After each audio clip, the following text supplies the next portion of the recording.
Hey everyone, in this video we will see how to fix Samsung monitor no sound, HDMI, audio output, source and volume setting.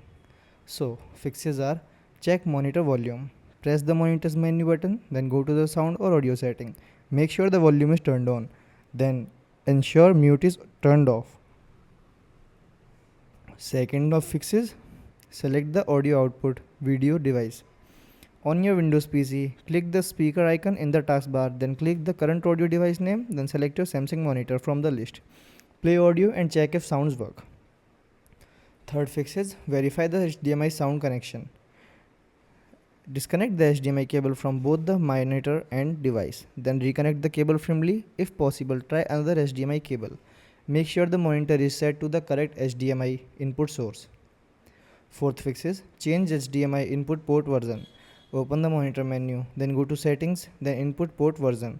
Change the setting to HDMI 1.4 if your connected device does not support HDMI 2.0. Then test the audio again. Fifth one is set built-in speakers as the audio source. Open the monitor's sound setting, then find speaker select.